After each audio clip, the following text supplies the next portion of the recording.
안녕하세요. 월세와 월 배당받는 투자 이야기 월투 부부입니다. 이번 영상에서는 월투 부부가 자녀에게 증여한 증여금으로 어떤 투자 포트폴리오를 구성하게 되었는지 그 이야기를 해드리겠습니다. 자녀를 둔 부모라면 아무래도 자녀의 미래가 걱정될 수밖에 없겠죠. 앞으로 10년 후에 대학 등록금 같은 큰 비용을 준비하거나 자녀가 독립하는 데 필요한 종잣돈을 미리 마련해 둘 수 있다면 큰 도움이 될 것입니다. 그래서 요즘 자녀에게 미리 증여하시는 분들도 많은 것 같은데요. 미성년 자녀는 2천만 원, 성인 자녀의 경우 5천만 원까지 증여세를 부과하지 않기 때문에 여유가 된다면 미리 증여해서 대비하는 것도 좋은 방법이 될 수 있습니다. 월투 부부도 코로나가 터지고 나서 자녀들에게 각각 2천만 원씩 증여를 하고 증여 신고까지 완료했었는데요. 사실 증여 후에 미국 주식과 한국 주식이 급격히 상승하고 있어서 투자를 못하고 CMA 계좌에 계속 묻어두고 있었습니다.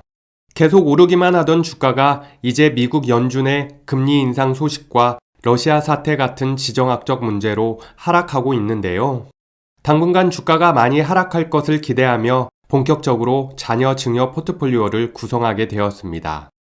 먼저 투자할 국가를 한국, 미국, 중국, 인도 이렇게 4개국으로 정했는데요. 앞으로 10년 동안 지속적으로 성장 가능성이 높은 국가로 미국, 중국, 인도를 선정하게 되었습니다. 각 나라별로 투자 비중은 한국 10%, 미국 50%, 중국 30%, 인도 10%로 정했고요. 증여 포트폴리오는 배당금보다는 성장성이 높고 10년 후에 사라지지 않을 1등 기업을 우선순위로 선정하였습니다. 그럼 어떤 기업들이 증여 포트폴리오에 포함되었는지 살펴보겠습니다. 한국 기업으로는 삼성전자만 포함시켰는데요. 국내 기업 중 글로벌 기업으로 경쟁력이 높고 나름 10년 동안 꾸준히 성장을 이어온 삼성전자에만 10% 비중으로 투자할 계획입니다. 안타깝지만 국내 기업 투자가 여러 리스크에 노출되어 있고 실망스러운 사건들까지 많이 터지고 있는데요. 개인적으로 대주주 중심의 국내 투자 환경이 소액 투자자를 생각하는 좋은 투자 환경으로 개선되었으면 하는 바람입니다. 미국은 50% 투자 비중으로 가장 높게 잡고 있는데요. 아무래도 미국의 많은 기업들이 글로벌 1위 경쟁력을 보유하고 있고 세계 최고의 투자 환경을 제공하기 때문입니다. 미국 기업 중 구글의 알파벳과 애플을 가장 먼저 포트폴리오에 포함시켰는데요. 굳이 말하지 않아도 투자 가치가 높다는 건 모두 아실 것 같습니다. 다만 최근 몇 년간 급상승했기 때문에 금리 인상 시기에 하락 조정이 되었으면 하는 바람이고요. 적절한 타이밍에 매수할 계획입니다. 그리고 구글의 경우 주당 가격이 너무 높아서 소액 투자하기에 어려움이 있었는데요. 이번 7월부터 20대 1로 주식을 분할한다고 하니까 소액으로도 투자할 수 있을 것 같습니다. 다음은 마이크로소프트와 버크셔 해서웨이인데요. 마이크로소프트 역시 4차 산업을 이끌어갈 핵심 기업이기 때문에 미래 성장성을 높게 보고 있습니다. 그리고 버크셔 해서웨이를 선정한 이유는 자연스럽게 워런 버핏이라는 훌륭한 투자 대가를 자녀에게 알릴 수 있기 때문인데요. 버크셔 해서웨이에 직접 투자하면서 워런 버핏의 투자 마인드를 학습시키기에 아주 좋을 것 같습니다. 다음은 존슨앤존슨과 스타벅스인데요. 존슨앤존슨과 스타벅스는 자녀들도 실생활에서 쉽게 접할 수 있는 기업이라 투자 학습하는 데 도움이 될 것으로 보고 있습니다. 존슨앤존슨은 제약사업 비중이 크지만 생활용품 브랜드로 친근함이 높을 것 같고요. 스타벅스의 경우 국내뿐 아니라 해외에서도 자주 보고 이용하기 때문에 자녀들에게 흥미로운 투자처가 될 수 있을 것 같습니다. 이렇게 성장성이 높은 기업이면서 자녀의 투자 학습에 도움이 될 만한 기업들을 증여 포트폴리오에 담게 되었고요. 소비만 하는 것이 아니라 그 기업의 주주로서 다른 시각을 바라보게 한다면 자녀의 투자 관점에도 큰 도움이 될 것 같습니다. 다음으로 중국은 30% 비중으로 투자할 계획인데요.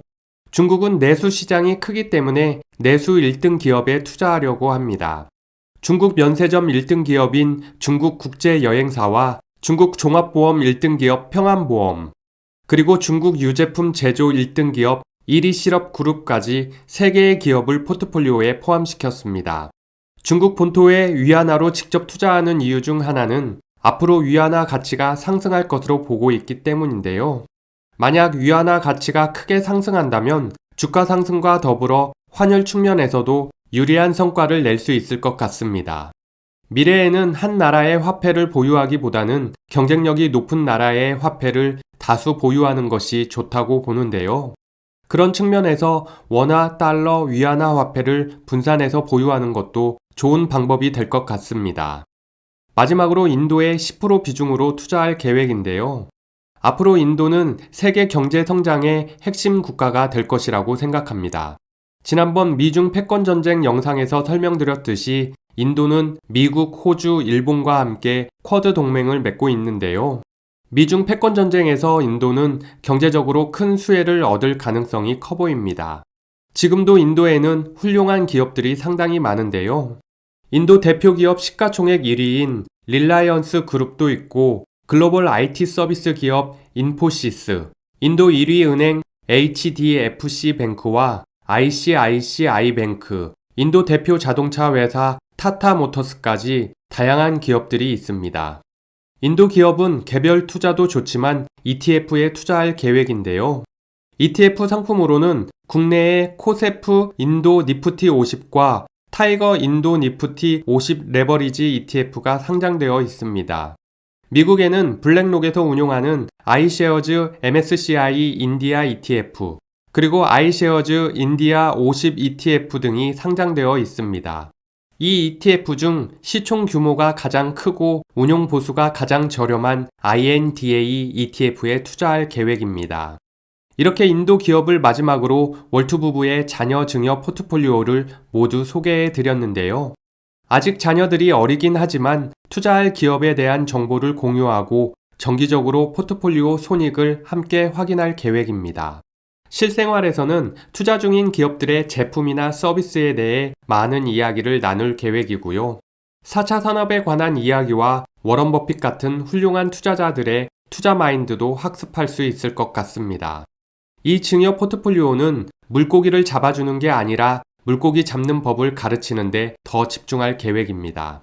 자녀에게 올바른 투자 마인드를 길러준다면 투자금의 수익보다 더 큰 가치가 있을 것 같습니다.